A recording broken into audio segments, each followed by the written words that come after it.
여러분 안녕하십니까? 뉴스데스크입니다. 문재인 대통령은 현대사의 최대 비극인 제주 4.3의 완전한 해결을 공약했는데요.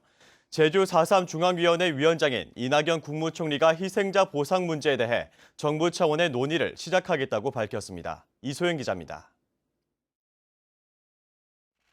이낙연 국무총리가 4.3 평화공원을 찾아 위령탑에 참배하고 희생자의 넋을 위로했습니다. 이 총리는 4.3의 피와 눈물이 화해와 상생의 꽃으로 피어나길 기원한다며 방명록에 남기고 위패 봉안관을 둘러봤습니다. 국회의원 시절 한국전쟁 민간인 희생자 문제 해결에 적극적으로 활동한 점을 거론하며 4.3 해결에 대한 의지를 보였습니다. 의원으로 당선해서 맨 처음 대표 발의한 법안이 6.25 전후 민간인 학살에 관한 특별 법안이었습니다. 그때의 그 마음과 지금의 마음에 변함이 없습니다. 보수 정권의 외면으로 4.3 희생자 결정이 4년째 표류하고 있는 상황.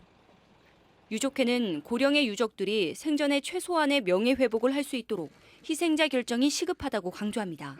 심의가 맞춰서 총리실까지 들어가 있는데 총리가 결국 서명을 안 하고 그로 인해서 우리 유족분들은 유족도 못 됐고 희생자도 못 된 이 문제 해결해야 될 문제가 아니냐.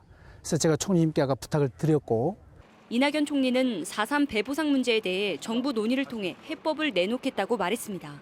유족들에 대한 배보상이 가장 큰 사안이라고. 많은 논의가 필요할 겁니다. 내년 4.3 70주년을 앞두고 문재인 정부가 약속한 4.3의 완전한 해결을 위한 구체적인 해법이 나올지 주목됩니다.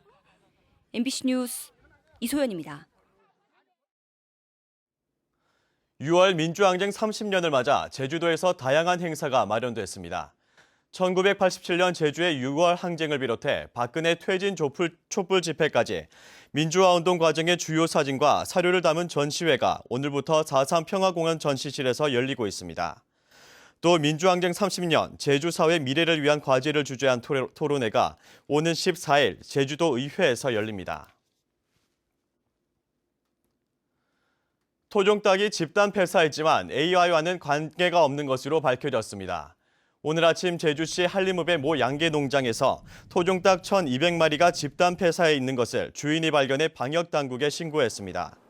하지만 방역당국의 간이 검사 결과 AI 반응은 모두 음성으로 판정됐습니다. 방역당국은 축사 환풍기가 작동하지 않아 질식사한 것으로 보고 있는데 정밀검사 결과가 나올 때까지 방역을 강화할 방침입니다. 6월 호국 보훈의 달을 맞아 제주 지역 이북도민 만남의 날 행사가 오늘 근로자 종합복지관에서 열렸습니다. 행사에 참가한 이북도민과 북한 이탈 주민들은 실향민의 역사와 문화를 보존하고 후손들이 통일 이념을 계승해 나아갈 수 있도록 노력할 것을 다짐했습니다. 제주도는 북한 이탈 주민의 지원을 위해 지난 3월 하나센터를 개소하고 도내 거주 북한 이탈 주민을 도청 소속 공무원으로 채용하기도 했습니다. 어젯밤 10시쯤 서귀포시 대정읍의 한 아파트 모델 하우스에서 천장 조명이 떨어져 직원 45살 홍모 씨가 다쳐 병원으로 옮겨졌습니다. 또 모델 하우스를 찾았던 시민들도 사고 직후 건물 밖으로 긴급 대피하는 소동이 빚어졌습니다.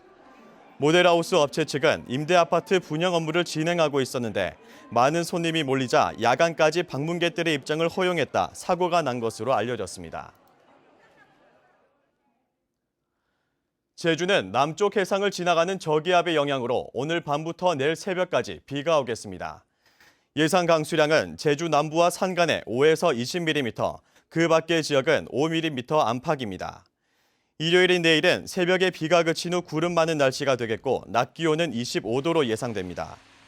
한편 제주도 남쪽 먼바다는 오늘 밤 풍랑특보가 내려지겠고 내일 오전까지 돌풍과 함께 4m 높은 파도가 일겠습니다. 전국 경마장 마필관리사 노조는 오늘 제주 경마공원에서 집회를 열고 사업주인 조교사들이 헌법에 보장된 노동 3권을 부정하면서 단체 교섭을 회피하고 노동자를 탄압하고 있다고 비판했습니다. 이들은 또 안정적인 경마 시행과 고용 안정을 위해 마사회가 마필관리사를 직접 고용할 것을 요구했습니다. 오늘 낮 12시쯤 제주시 봉계동 명도암 교차로에서 4.5톤 트럭과 소형 화물차가 충돌해 화물차 운전자 52살 강모 씨가 크게 다쳤습니다. 경찰은 내리막길에서 브레이크가 고장나면서 사고가 발생했다는 트럭 운전자 김모 씨의 진술을 바탕으로 정확한 사고 경위를 조사하고 있습니다. 제주도의회가 오라 관광단지 환경영향평가 동의안 처리를 또다시 연기했습니다.